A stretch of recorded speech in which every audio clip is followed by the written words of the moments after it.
This last request comes from Miracle Comics, and they've asked me to cover a movie from the Spider-Man franchise. Now, you'd think that I'll be looking at something from the MCU, but this is a Sony Pictures animation flick, which is currently separate from that series, at least for now. That leaves one film that had everyone talking when it came out: Spider-Man Into the Spider-Verse.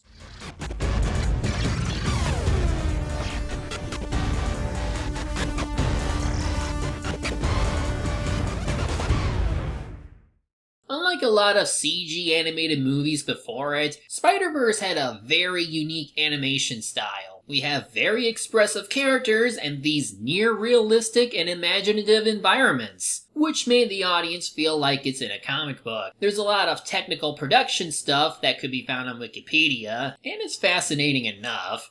More reason to really make sure that the visual designers and animators get paid well, and that they're on the same page with each other and the writers. Speaking of, the people behind the movie's plot are Phil Lord and Rodney Rothman. No Christopher Miller this time. The main director is Bob Persichetti, who was a storyboard artist for various films, with no previous directing credits until this point. So it'll be interesting to see him tackle something this big. With that, let's see how he did as we web swing into the Spider-Verse. Right away, the film lets you know that it's made for comic book fans, as it even has the approval mark of the Comics Code Authority. After a stylish opening, we get acquainted with this universe's Peter Parker, voiced by Chris Pine.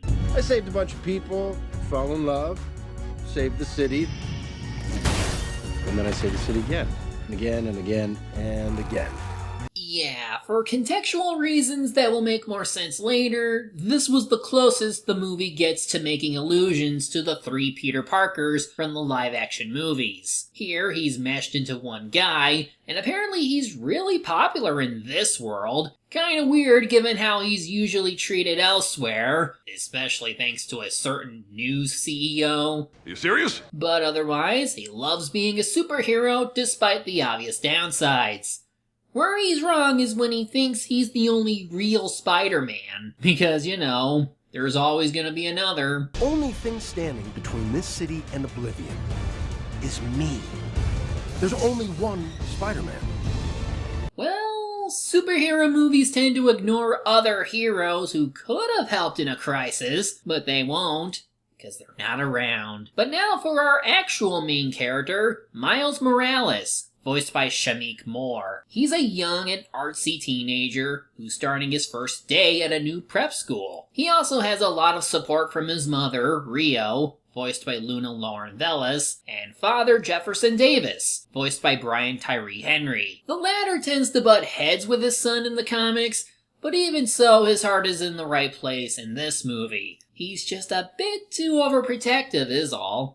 Spider-Man. I mean, this guy swings in once a day, zip zap zop in his little mask and answers to no one, right? Yeah, Dad, yeah. And meanwhile, my guys are out there, Yeah. lives on the line, no mask. Okay, putting aside how real-life police tend to be less goody-good than fictional ones, should I tell him that he helps Spider-Man a lot in the PS4 game? Now, let me just say, I love how they depict New York in this movie.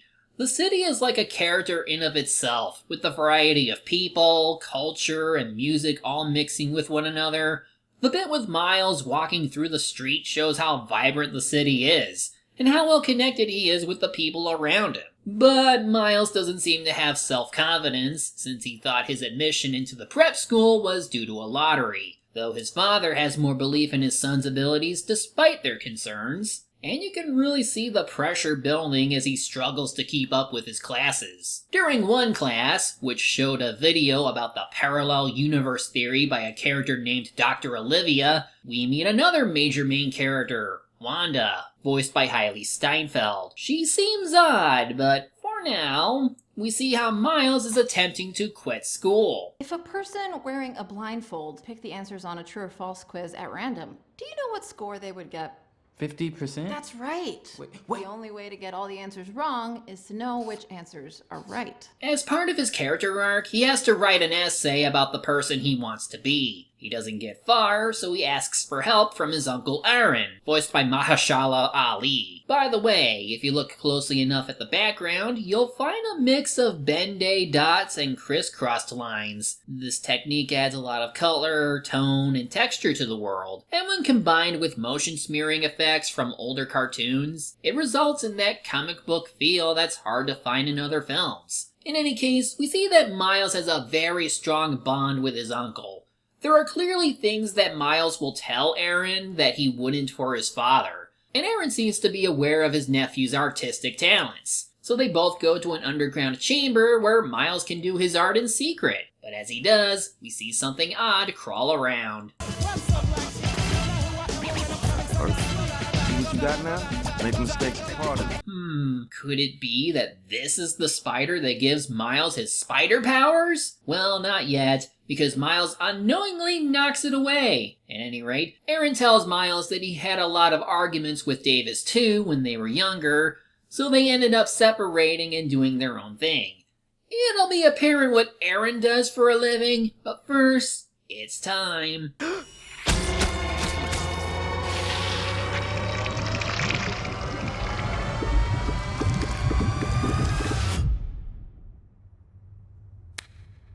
Miles, let's go. Guess it was no big deal. But the next morning, things are different. He seems to have lost weight, to the point where his pants don't fit, and there are text boxes that pop up to represent his inner thoughts. This could only mean one thing. He's turning into Deadpool! Then, after meeting Wanda again in school, even trying an awkward pickup line that he learned from his uncle. Hey. Okay, then. I'll see you around. He finds that his hand is now sticking to her. He also has super hearing, so he loses it from hearing so many voices around him. The security guard confronts him for sneaking out, which causes Miles to panic and hide in a room. And that causes the sticky powers to be even crazier. Keep sticking, Miles. Whoa.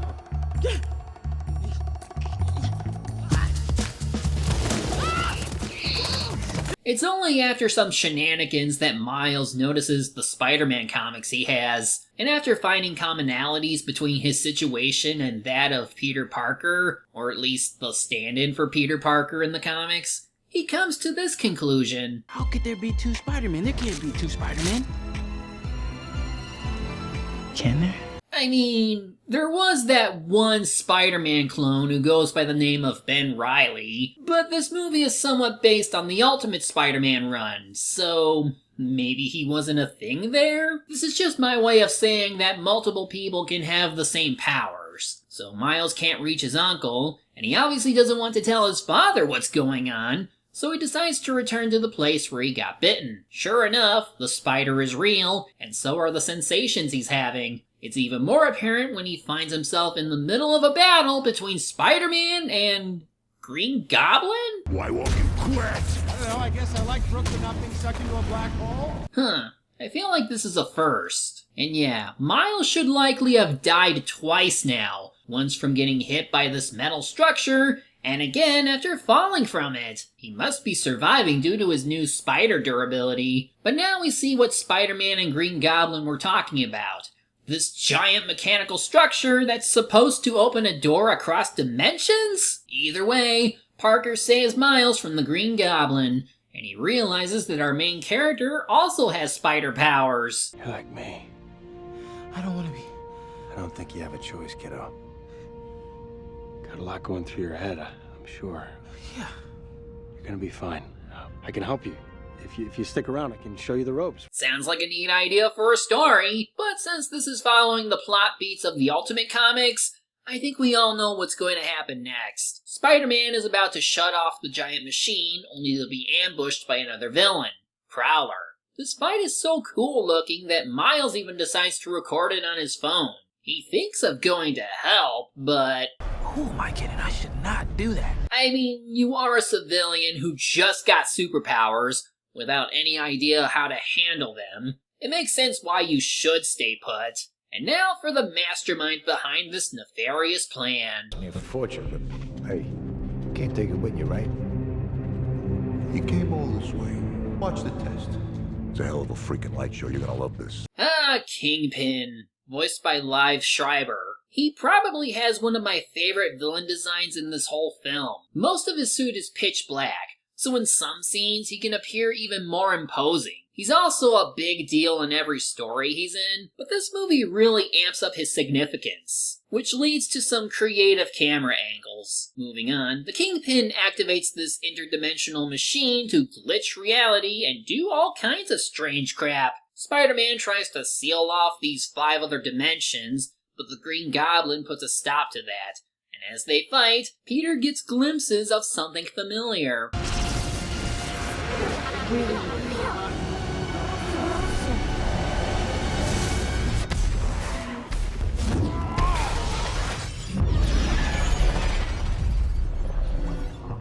If you're still thinking he's going to defy his fate from the Ultimate Comics, you'd be wrong. He is definitely not going to make it, so he tells Miles what he has to do in his place. Our hero is given the override key, but he is to go into hiding. Otherwise, the Kingpin will make his loved ones disappear. Miles is also around to see Peter's final moments. It can't be worth the risk. It's not always about the money, Spider-Man. I know what you're trying to do. And it won't work. They're gone.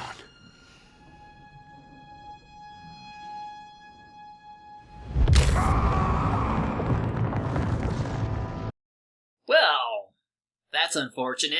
Sadly, Miles gives himself away, so the Prowler chases after him. It's another well-edited chase sequence with all manner of color, dynamic angles, and so on. This is the kind of style that really brings out the best in creative storytelling, while paying homage to the medium of old. Our hero soon makes it home, and even though he's supposed to be living in the prep school, his parents let him in anyway. Their conversation eventually turns to Spider-Man, and this is what Jefferson has to say about him. Yeah, I mean, but a vigilante... Jeff, mi amor. What? He asked me. Miles even asks his mother if she ever thought of moving out, but she just says, "Our family doesn't run from things, Miles." Yeah, I know. Soon, news breaks of Spider-Man's death. The reaction is mostly somber, since a beloved superhero has perished. Now, everyone can see that he was just a guy who wanted to help people, and that anyone could have been behind the mask. If Stan Lee has anything to say about it. Can I return it if it doesn't fit? It always fits. Eventually. To drive that point home, let's listen into the memorial with Mary J. Watson, voiced by Zoe Kravitz. Is that he made us each feel powerful. We all have powers of one kind or another, but in our own way, we are all Spider-Man. And we're all counting on you. Because really, Spider-Man's real legacy is from inspiring others to live a life of helping people, whether they have powers or not. Of course, this is more added weight to Miles, and an overarching theme involving expectation that he feels he has to meet in order to feel like he belongs. This is apparent when, through comic inspiration, he tries to learn how to be like his predecessor.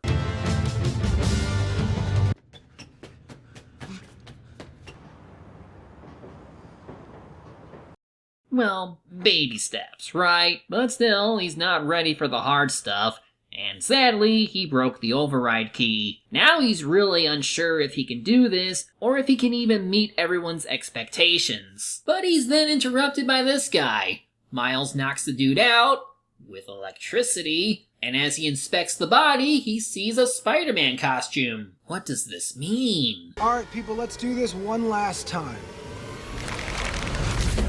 Oh yeah, that's another thing to note. As we get acquainted with all these Spider-Man iterations, they'll each get a moment to elaborate on their origin stories. Pretty neat if you ask me. So like the Peter Parker of this world, this Peter was successful up to a point. To make a long story short, he's been feeling very lonely since his Aunt May died, and he divorced Mary Jane because of his fear of starting a family. Or that he's afraid to commit, really. Then Kingpin's machine activated, which caused him to enter Miles' dimension. He then wondered if he's here due to the death of the first Spider-Man. They'll have time to think on that.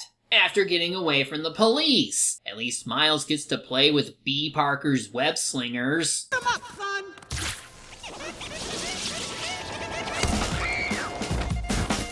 Adios? Oh boy! Again, really awesome chase sequence that plays with different techniques and coloration. I just can't do them justice with words and limited footage. So, moving on, Miles takes B. Parker to his uncle's place. He realizes that this Peter is from another dimension, and he tries to ask him for help in mastering his spider powers. But B. Parker isn't interested in helping, and isn't even all that worried about this dimension. He just wants to go home. So Miles has no choice but to guilt Peter into helping. What are you doing? Making you feel guilty. Is it working? How could I... No. Look at me. Does it look like it's working? Well, he lost out. Time to save the world, and there's no time to lose. I love this burger. It's so delicious. Clean that up, you slob. So even after a bit, Miles still isn't getting the help he wanted from this Spider-Man, but at least they're making progress on making another override key. And it's a no on the cape. I think it's cool. Take that off. It's disrespectful. Spider-Man doesn't wear a cape. Parker just needs to sneak in, find Dr. Olivia's computer, get the intel, and get a bagel on the way out. Miles can just sit back and watch, because Parker ain't giving lessons. But when the Kingpin shows up, Miles tries to sneak inside as well. He warns B. Parker about the new enemy outside, which leads to this. I can't sit there and just let Spider-Man die without doing anything about it. I'm not doing that again. What? Most people I meet in the workplace try to kill me, so... You're a nice change of pace. Oh, finally warming up to the kid, I see. They spy on Olivia's conversation with the Kingpin.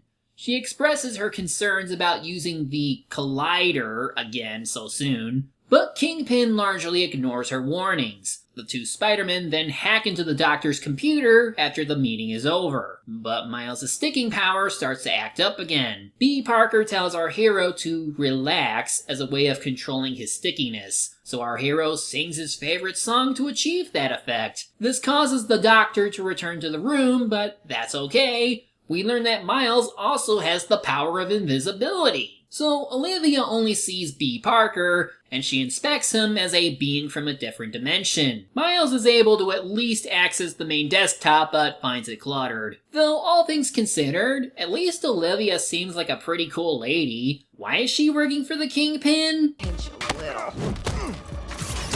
Ow! I just need to get these samples. So she's a bit eccentric, so what? Again, Miles can't figure out jack crap, so he's taking the whole computer. But not before hearing that B. Parker's cells are decaying because of his travel across time and space. Could the Doctor do anything about this? Can't wait to watch. What did you say your name was? Dr. Olivia Octavius.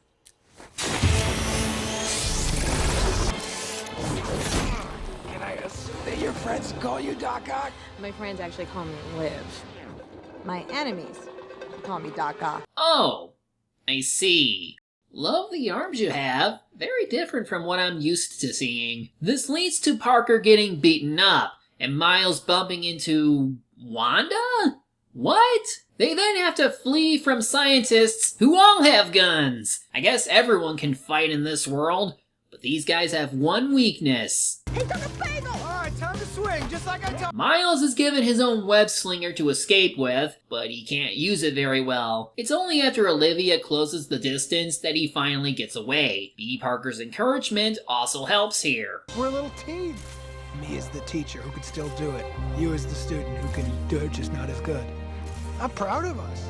Is there something you want to say to me? Damn you, unwanted glitch! But this time, another Spider-Man-like person shows up. But who is it? Hey guys, Wanda?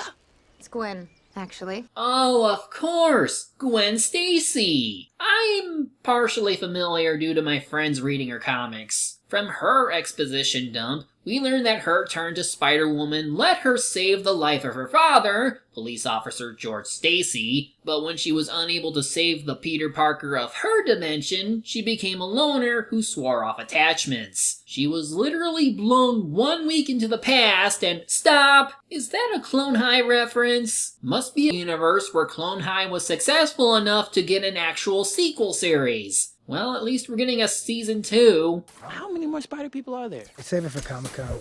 What's Comic-Con? Oh, but they don't have Comic-Con in this world, it seems. So while Kingpin is clicking his pen nonstop, we get into his backstory. He had a wonderful relationship with his wife and son, but when they found out about his job as a mafia boss, they left his life and never returned. Because literally, they died after a truck hit them while they were fleeing. So Kingpin is now looking for a dimension where they survived. And to make this happen, he's working with Dr. Olivia. All we have to do is kill a couple of spiders, and the Collider will bring your family back. As many families as you want.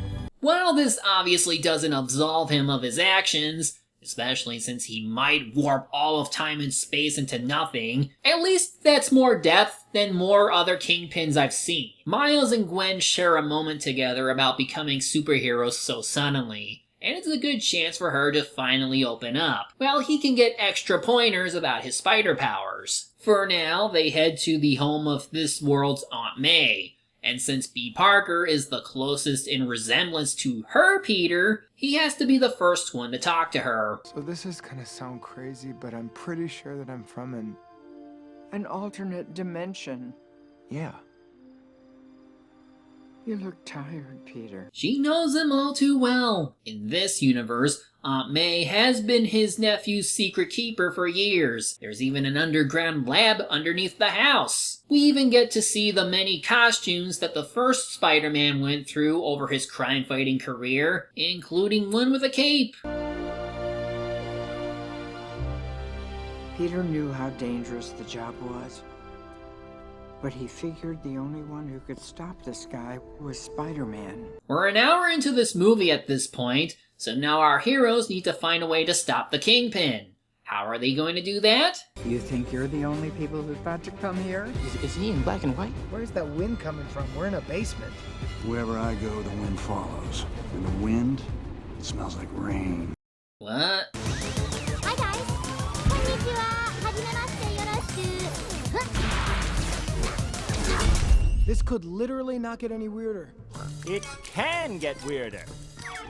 I just washed my hands. That's why they're wet.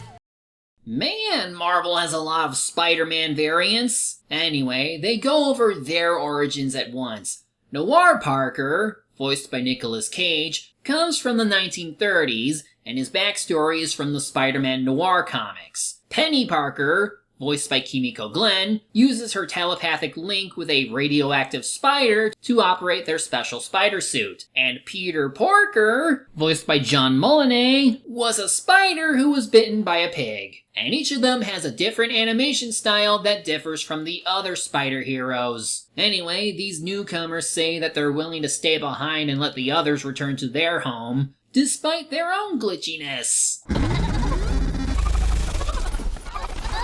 If you can stay here, if you stay here, you'll die. I'm the guy who's gonna turn it off. And I'm gonna get you all home before I do. Yeah, but you're not quite at their level yet. They even question what exactly he can do as a Spider-Man. Can you swing and flip with the grace of a trained dancer? Can you close off your feelings so you don't get crippled by the moral ambiguity of your violent action? Are you sure you're not Batman? Well, the only thing Miles can do is turn invisible. But he can't really do that on command. While they're chatting with each other, Miles, depressed, ends up turning invisible and leaves. Meanwhile, his parents can't reach him, and Davis even calls Aaron to help him look for his son. But as our hero leaves a note about how much he's letting everyone down, we see Prowler on the prowl, and we see who it really is. Kids out there. I'll find them. Oh damn. That's bad. That's really bad! He can't directly see Miles, but his heat-sensing tech allows him to chase our hero through New York. Lots of close calls and quite the commotion they caused. But again, Miles gets away for now. Meanwhile, Penny and Spider, whatever, makes a new override key. B. Parker still thinks that Miles will return to help, and he does. But he also led the bad guys to them. Cute place. Real homey. Oh, great, it's Liv. Wait, you knew her as a friend before? Details, please! More villains show up, and soon a fight begins. And you can tell they really loved animating Penny.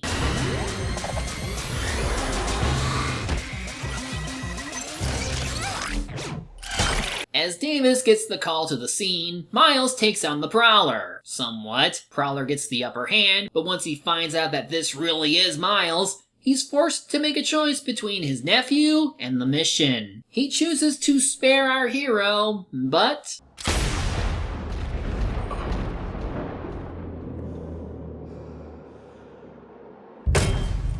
guess he got impatient. Miles is given a chance to flee with his uncle in tow, but he's not gonna make it. As Aaron dies, he gives some final dying words of encouragement. You're the best of all of us, Miles. You're on your way. Just keep going. And then, of course, Davis shows up. All units. I want an APB on a new Spider-Man. Miles is now back in his room, and he is angry as hell. The other spider heroes show up to comfort him, but to also remind him of this lesson. Miles, the hardest thing about this job is you can't always save everybody. That's another sad truth about Spider-Man stories. Despite the power these characters have, they aren't going to save all the people they care about. All that they could do is to make sure such losses don't happen again and keep fighting. Oh, and they're also here to say goodbye. They're going to fight the Kingpin without Miles, at the request of B. Parker. Then Venom strike me right now. Or turn invisible on command so you can get past me. I'm sorry. When will I know I'm ready? You won't. It's a leap of faith. And then to double whammy us on the emotions, Davis shows up on the other side of the door. He wants to talk to his son, and even though he doesn't get in, he does get to speak his piece. I see this spark in you. It's amazing. It's why I push you, but it's yours. Whatever you choose to do with it, you'll be great. All things considered, whether he does find out about his son, I do believe he'll honor his word when it comes to supporting him. This talk helps Miles hit his stride, and now his spider powers are fully under his control. Well, at least, it will be after this next scene. And as the song Hello Danger plays, we see him return to Aunt May to get one of Parker's old suits. He gives it one of his own flourishes, goes up to the top of the tallest building he can, and retreated to that iconic moment where he finally makes that leap of faith. Like, what's up, danger? Like, what's up, danger? Scenes like this one really show the power that animation has in telling a story. They really sell you on the moment, where someone finally finds themselves and is forever transformed because of it. I know some people look at animation and scoff at it, thinking that all this is just for the kiddies. What they're missing is how animation is a medium. The quality varies from one product to another, but there are some things that they can do that can't be done through live action. This doesn't invalidate the latter, but the former is only limited by the imagination of its creators. And when the beauty of that imagination is clearly conveyed, we've hit a height of storytelling that few people can reach. Anyway, we see the other heroes enter a Spider-Man memorial party hosted by the Kingpin. It's not that hard to get in because since the waiters are all wearing masks. MJ is here, and B. Parker splits off from the group to make amends with her. Maybe this is his warm-up for the MJ of his dimension? Especially since all she wants is bread. If I just had another chance to give you, the bread that you deserve. It's okay. You'll get your second chance. Just don't forget the bread. As they make it inside, the Collider activates. But before our heroes can initiate their plan, Olivia and the others attack. Due to the glitching intensifying, they can't really fight back well. But guess who saves their butts?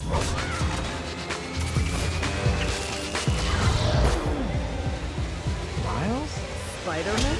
Aw, hell yeah, he's rocking that suit! Look how happy B. Parker is! He's grown to like kids. Not all kids. Anyway, the Kingpin's minions start the process of bringing his family back to life.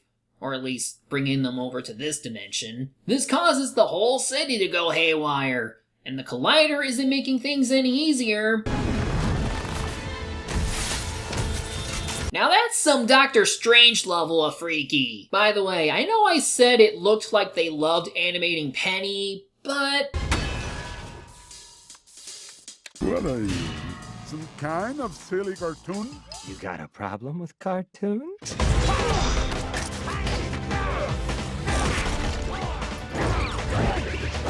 I think they loved Spider-Ham just a bit more. Aw, did that feel like a cartoon?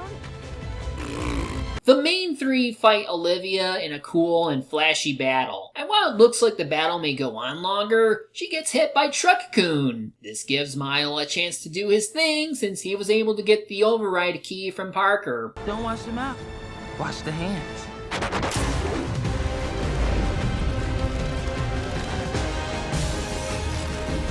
Poor Penny might have lost her suit, but at least she still has her spider. Sad, but it's time to go. Miles inserts the key, thus reversing the Collider's effects. The Kingpin's family disappears from this, and all the spider heroes are starting to return to their dimensions. But Gwen will later find a way to contact our hero from her dimension, but that's another movie. For now, they remain as close friends. See you around, Spider-Man.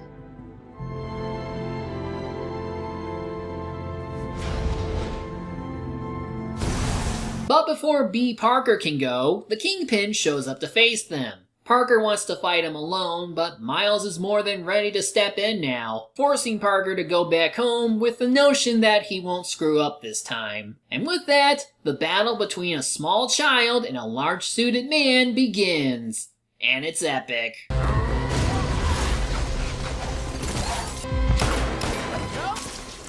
Sorry, that's cheating.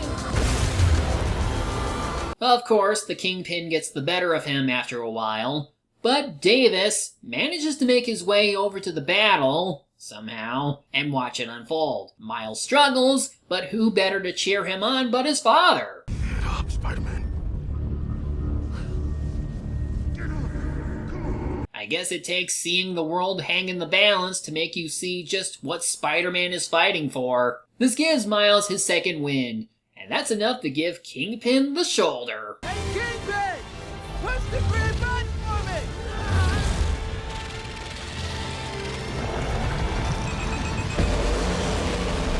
me! That was for Uncle Aaron. As everything returns to normal, the machine explodes. But don't worry, everyone's fine. Miles finally calls his father, who says that he'll try to be the father figure that Aaron was. He even encourages his son to send him some drawings for his workplace. But Miles decides to show up in person as Spider-Man. Down there, that was... I mean, I owe you... Okay.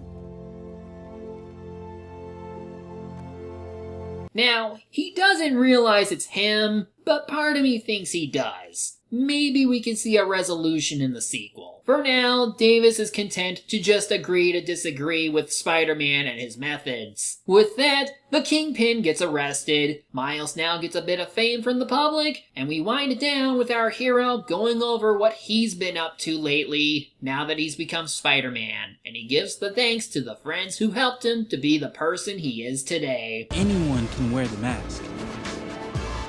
You could wear the mask. If you didn't know that before, I hope you do now.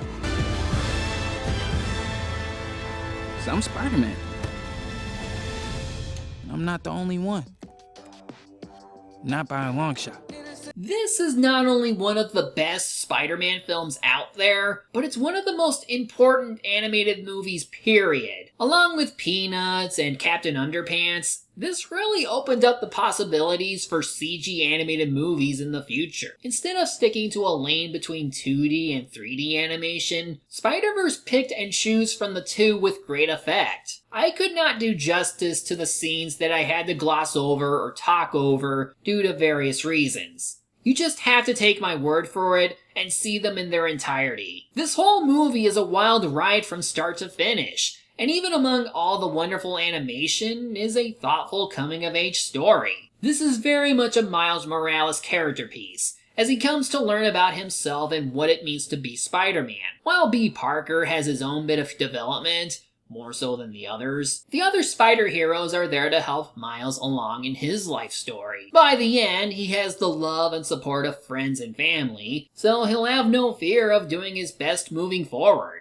It's a story anyone can relate to, but I'd be negligent if I didn't think of his resonance amongst black and other minority moviegoers. They don't often get this kind of spotlight in a mainstream property, and all without degrading their characters through complete body transformations, shoddy writing, strawman, or whatnot. Any critique I have, like maybe the pacing of some scenes, is very minor in the grand scheme of things. I was entertained throughout the entire movie, and I cared deeply for Miles and his friends during their struggles. Considering the post-credit scene, and the fact we're getting 2 sequels, it's clear that the love for this film universe is strong, and I can't wait to see what else awaits us in the Spider-Verse. I'm the Media Hunter. Media's my prey, and reviewing them my way.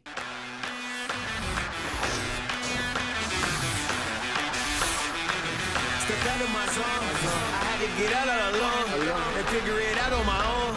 And I know what I really want now. Can't stop me, can't break me.